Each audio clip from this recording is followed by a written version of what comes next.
Guys, मैं आपका भाई दोस्त educator of economics love Kaushik स्वागत करता हूं आपका कॉमर्स वाला में। और दोस्तों, आज की क्लास में आपको इंडियन इकोनॉमिक डेवलपमेंट वाली बुक से चैप्टर नंबर 2, जिसका नाम है इंडियन इकोनॉमी ड्यूरिंग 1950 टू 1990, ये चैप्टर की कॉन्सेप्ट मैपिंग कराई जाएगी। कॉन्सेप्ट मैपिंग का मतलब ये है कि इस छोटी सी क्लास में आपको पूरा चैप्टर कवर हो जाएगा, आपको आइडिया हो जाएगा, आपको चीजें दिमाग में घुसने लग जाएगी कि हां भाई ये रूपरेखा है चैप्टर की और इस तरीके से एग्जाम में क्वेश्चन आएगा, वो चीज में मैं बताऊंगा। तो बहुत आसान हो जाता है कॉन्सेप्ट मैपिंग की क्लास देख के चैप्टर को समझना। जिस बच्चे ने अभी तक इस चैप्टर को नहीं पढ़ा है उसके लिए क्लास इंपॉर्टेंट है। जो बच्चे इस चैप्टर को पढ़ के क्विक रिवीजन चाहते हैं उसके लिए क्लास इंपॉर्टेंट है। फिर भी आपको कोई दिक्कत डाउट परेशानी हो तो आपके लिए कमेंट सेक्शन बना हुआ है। आप जो वो कमेंट में करोगे, जो आप डिमांड करोगे, उस चीज को रीड करूंगा और जो बच्चे ज्यादा डिमांड करेंगे कि ये टॉपिक चाहिए, उस चीज की वीडियो बना के आपके सामने पेश करूंगा। ये मेरा काम है और ऐसे ही अपना रिश्ता बॉन्डिंग बिल्कुल सुपर डुपर फास्ट ऊपर के लेवल पे पहुंच गई है, क्योंकि मजा आता है यार। मतलब जब आप अपनी प्रॉब्लम शेयर करते हो और मैं उसका सॉल्यूशन देता हूं तब नहीं। तो इंडियन इकोनॉमी ड्यूरिंग 1950 से 1990 की दास्तान सुन लो पहले, फिर चैप्टर को शुरुआत करेंगे। एक्चुअली इन 40 सालों के बीच का चैप्टर दिया हुआ है। 1950 से लेकर 1990 तक हमारे भारत देश के डेवलपमेंट प्रोसेस में कौन कौन सी पॉलिसीज बनाई गई वो इसमें बताया हुआ है। एग्जैक्ट ईयर पे जाने की जरूरत नहीं है, डायरेक्ट 1950 से नहीं बताया हुआ, लगभग 1950 के आसपास से 1947 भी इंक्लूड कर सकते हो, 48 भी इंक्लूड कर सकते हो, एक दो डेट या डेटा उसका भी आएगा। और हां, 1990 के थोड़ा सा पार की बात भी कर रखी है, वो चीज भी आपको बताऊंगा। तो दो जो चीजें अलग है उस चीज पे फोकस करना बहुत जरूरी है। देखो, पूरे चैप्टर में 4 चीजें पढ़नी है। ये जब तुम सोचोगे ना हाँ पूरे चैप्टर में 4 चीजें पढ़नी है, तो दिमाग में मैप छप जाएगा कि चैप्टर कितना आसान है। आसान बनाना हमारा काम है। देखो, इन 40 सालों के अंदर यानी इन 40 इयर्स में आपको 4 चीजें दिमाग में लगानी है और पेन का कलर थोड़ा मोटा करेंगे। नंबर 1 पे आपको पढ़नी है प्लानिंग कमीशन। इंडिया ने इकोनॉमिक प्लानिंग शुरू की, 5 ईयर प्लानिंग शुरू की। नंबर 2 पे एग्रीकल्चर सेक्टर को डेवलप करने के लिए कैसे आगे पॉलिसीज बनाई। नंबर 3 पे इंडस्ट्रियल पॉलिसीज कैसे बनी। और नंबर 4 पे मतलब कैसे क्या बनी, कौन कौन सी बनी ये पढ़नी है आपने, कैसे बनी आपको जानना जरूरी नहीं है, ठीक है। फॉरेन सेक्टर यानी एक्सपोर्ट इंपोर्ट यानी फॉरेन ट्रेड से रिलेटेड यहां पर बात करनी है। पहली बात बाबू, प्लानिंग कमीशन के बारे में कर लो। प्लानिंग कमीशन, अब इंडिया जब आजाद हुआ था ना, तो इंडिया के सामने एक बहुत बड़ी प्रॉब्लम थी कि हम अपने देश को ग्रो कराने के लिए पॉलिसीज तो बनाएंगे, पॉलिसीज में टारगेट क्या रखेंगे, किस किस प्रॉब्लम को सॉल्व करेंगे। तो वो प्रॉब्लम्स को आइडेंटिफाई करना और प्रॉब्लम्स को सॉल्व करने के टारगेट सेट करना प्लानिंग कमीशन का काम था। तो प्लानिंग कमीशन जो बनाई गई, हमने रशिया को उस टाइम सोवियत यूनियन बोलते थे, उस देश को कॉपी करके बनाई। रशिया में क्या होता था, 10 ईयर प्लानिंग चलती थी। वो एक प्रॉब्लम लेते थे, उस प्रॉब्लम को सॉल्व करते थे 10 साल के अंदर। इंडिया ने उसको कॉपी करके 5 ईयर प्लानिंग शुरू की। इंडिया ने भी, चाइना ने भी, पाकिस्तान ने भी, तीनों देशों ने इसको यूज किया। सबसे पहले इंडिया ने 1951 में, दूसरे पे चाइना ने 1953 में, तीसरे पे पाकिस्तान ने 1956 में। तीनों देशों ने इकोनॉमिक प्लानिंग शुरू की थी 5-5 साल वाली। तो इंडिया में प्लानिंग कमीशन स्टैब्लिश हो गई थी 1950 में, लेकिन पहला प्लान बना था 1 अप्रैल 1951 को 1951 में।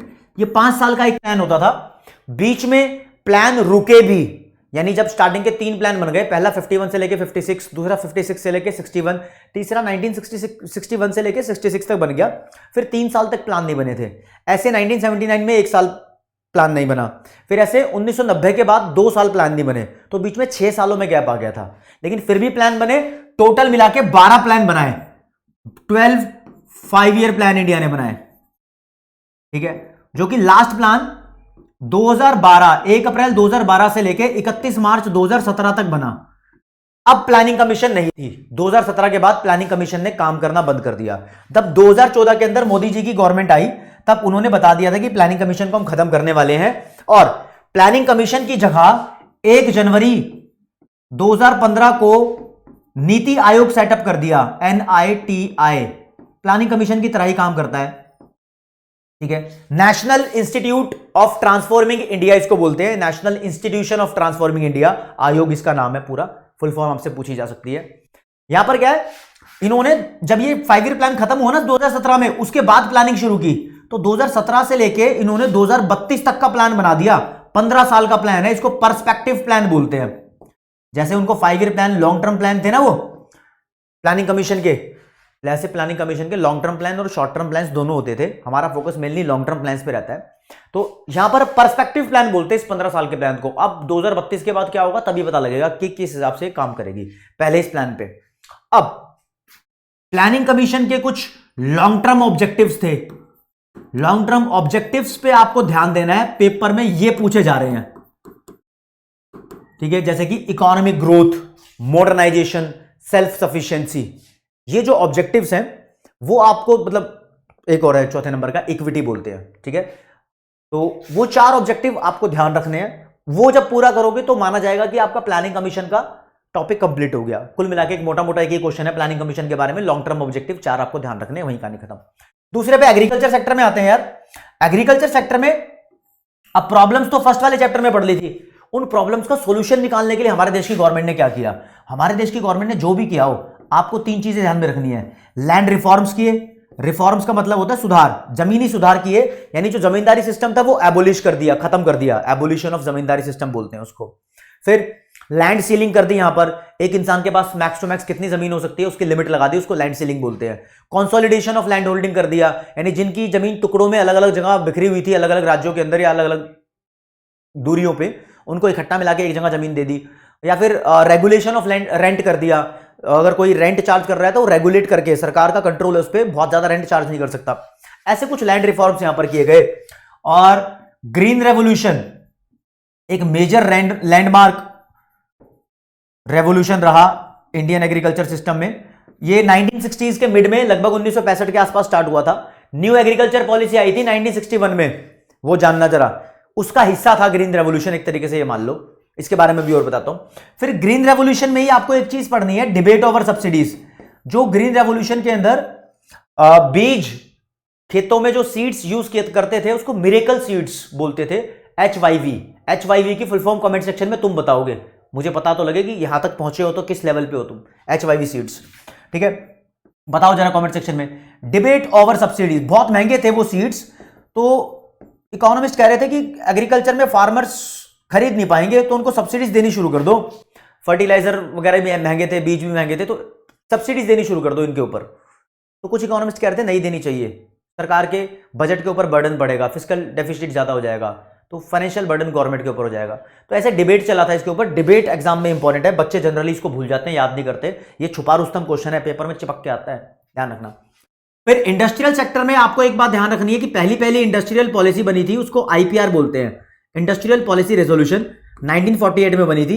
यहां पर इंडिया की सारी इंडस्ट्रीज को 4 हिस्सों में डिवाइड कर दिया था, 4 फोल्ड क्लासिफिकेशन बोलते हैं। बस इतना ही जानना है, ज्यादा इसकी डिटेल नहीं जाननी, डिटेल में आपको आना है आगे। दूसरी बार इस पॉलिसी को अपडेट किया गया तो बोलते हैं इंडस्ट्रियल पॉलिसी रेजोल्यूशन 1956। ये बड़ी इंपॉर्टेंट है। यहां पर इंडिया की सारी इंडस्ट्रीज को 3 पार्ट में डिवाइड कर दिया, तो यहां बोलते हैं 3 फोल्ड क्लासिफिकेशन।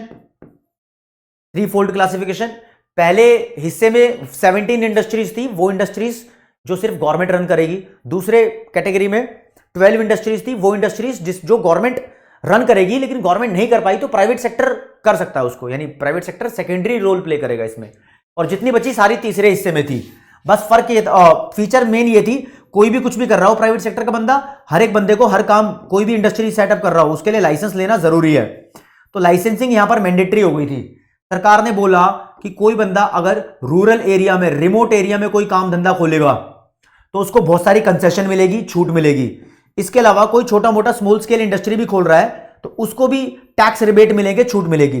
तो टैक्स रिबेट, टैक्स कंसेशन जैसी छूटों के लिए एनसीईआरटी में वर्ड यूज किया हुआ है। ये वर्ड टॉपर बच्चे ध्यान रखते हैं सिर्फ, इसको बोलते हैं इंडस्ट्रियल सोप्स।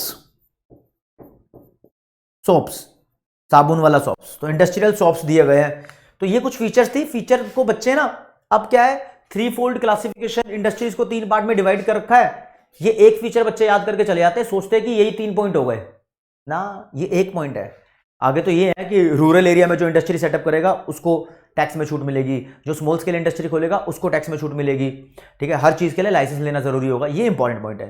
तो इंडस्ट्रियल सेक्टर में आपको ये मेन पॉलिसी करनी है। उसके बाद स्मॉल स्केल इंडस्ट्री के लिए 1955 में एक हमारे इकोनॉमिस्ट थे कार्वे जी के नेतृत्व में कार्वे कमेटी बनाई गई, जो स्मॉल स्केल इंडस्ट्री और विलेज के अंदर जो काम धंधे हैं उसको डेवलप करने के बारे में सोचते थे। तो ये डेट अपने आप में लैंडमार्क है, 1955 पेपर में आ सकती है। बहुत सारी भीड़ कर दी मैंने यहाँ कॉन्सेप्ट्स की, अभी ख्याल रखूंगा इस चीज का। फिर आ जाओ जी, फॉरेन सेक्टर पे यानी फॉरेन ट्रेड के बारे में यहां पर पढ़ना है। तो इंडिया ने सोचा कि हम लोग इंपोर्ट सब्स्टिट्यूशन पॉलिसी यूज करेंगे। इंपोर्ट सब्स्टिट्यूशन पॉलिसी का मतलब होता है कि जो चीजें हम विदेशों से इंपोर्ट करा रहे हैं वो उनसे इंपोर्ट ना करा के उसके जैसी चीज या उसकी कॉपी इंडिया में ही बना लेंगे। ठीक है, इसके लिए इंडिया ने विदेशी कंपनियों पर, बहुत सारी कंपनियों पर कोटा लगा दिया, यानी लिमिट लगा दी कि तुम लिमिट में इंडिया में सामान बेचो।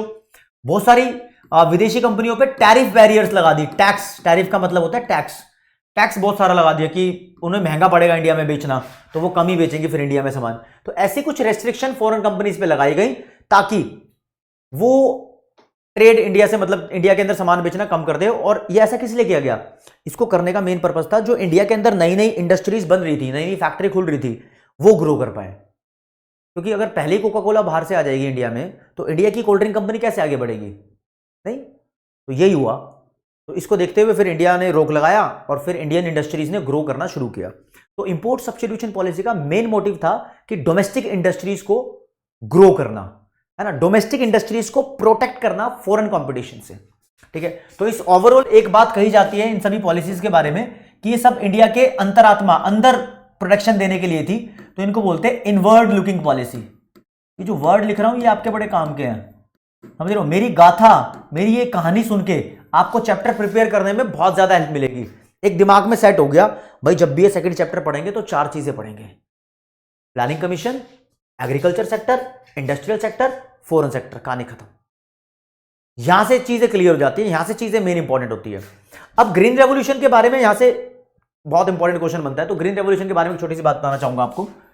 हमारे देश के अंदर ग्रीन रेवोल्यूशन का मतलब था कि फूड ग्रेन्स का प्रोडक्शन बढ़ाने के लिए HYV सीड्स और फर्टिलाइजर का यूज करना। फूड ग्रेन्स मतलब व्हीट, राइस, मेज, जिसको मक्का बोलते हैं, बाजरा, जवार, हर एक चीज। लेकिन प्रोडक्शन ज्यादा बढ़ गया था व्हीट और राइस का। हम वर्ड फूड ग्रेन्स यूज करेंगे, लेकिन इसका आउटपुट व्हीट और राइस का बहुत ज्यादा हो गया था।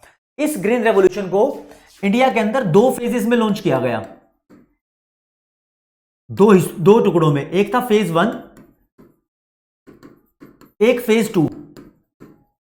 2 फेज में लॉन्च क्यों किया गया? क्योंकि देखो ऐसा माना जाता था कि ग्रीन रेवोल्यूशन के अंदर जो HYV सीड्स यूज करेंगे ना, उससे जो क्रॉप प्रोड्यूस होती है उस पर पेस्ट अटैक के चांस होते हैं, यानी अटैक कर देंगे पेस्ट उस पर, तो सारी क्रॉप खराब हो जाएगी। तो इसलिए ट्रायल पर्पज से पहले कुछ राज्यों में इसको लॉन्च किया गया। तो शुरू के 10 साल बोल देते हैं, यानी मिड 1960s से लेके, मिड 1960s को मैंने लगभग 1965 बोल दिया, और लगभग 1975 तक, मिड 1970s, शुरू के 10 साल में इसको पंजाब में, हरियाणा भी था उस टाइम, ठीक है, पंजाब में, राजस्थान में, यहां पर लॉन्च किया गया इसको। ठीक है, और फिर अगले 10 साल में 1975 से लेके 1985, 20 साल तक लगभग ये चला था। रेस्ट ऑफ द स्टेट्स में इसको लॉन्च कर दिया गया। क्यों? बाकी स्टेट में क्यों लॉन्च कर दिया गया? क्योंकि यहां सक्सेसफुल हो गया था, बहुत बढ़िया, फूड ग्रेन का प्रोडक्शन बढ़ गया था, तो आगे भी इसको लॉन्च कर दिया। अब इसके फायदे भी थे, आपको ग्रीन रेवोल्यूशन के फायदे और नुकसान दोनों करने हैं, समझे? तो नुकसान की अगर बात बताऊं तो नुकसान के अंदर यह था कि HYV सीड्स बहुत महंगे थे, तो चांस थे कि इनइक्वालिटी ऑफ इनकम बढ़ जाएगी, यानी अमीर लोग इसको बीज को खरीद पाएंगे तो और ज्यादा प्रोडक्शन करके वो और अमीर हो जाएंगे, तो अमीर और अमीर हो जाएंगे, गरीब नहीं खरीद पाएंगे तो गरीब ही रहेंगे, तो इनकम की इनइक्वालिटी बढ़ जाएगी। और दूसरा नुकसान ये कि इसके प्रोड्यूस पे पेस्ट अटैक होने के चांस थे, वो टिड्डी दल अटैक कर देता है ना, तो ऐसे वाले चांस थे। तो ये कुछ फैक्ट्स इसके बारे में जानने जरूरी हैं। और इसको हम सीड वाटर फर्टिलाइजर टेक्नोलॉजी भी बोलते हैं, seed water fertilizer, new agriculture strategy भी बोलते हैं। ठीक है, इस बात को ध्यान रखना। और एक डेट और मुझे बतानी थी आपको जो बड़ी इंपॉर्टेंट थी।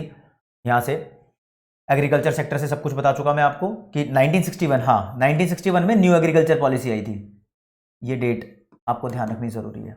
ठीक है, फिर ये लैंड रिफॉर्म जो थे, लैंड रिफॉर्म के बारे में जानो, तुमसे पूछ लेगा लैंड रिफॉर्म जो भी किए थे सरकार ने, ये सबसे ज्यादा कौन से राज्य में सक्सेसफुल हुए? तो यार ये राज्य जानना जरूरी है। सबसे ज्यादा सक्सेसफुल हुए वेस्ट बंगाल और केरला में। इसका MCQ टेढ़ा होता है, वेस्ट बंगाल और केरला में सबसे ज्यादा सक्सेसफुल हुए। यहां से क्वेश्चन आ जाएगा, टीचर यहां से अंदाजा लगाते हैं कि इस क्वेश्चन का आंसर बच्चे ने दिया है तो बच्चा समझदार और टॉपर होगा भाई, इस क्वेश्चन के हिसाब से।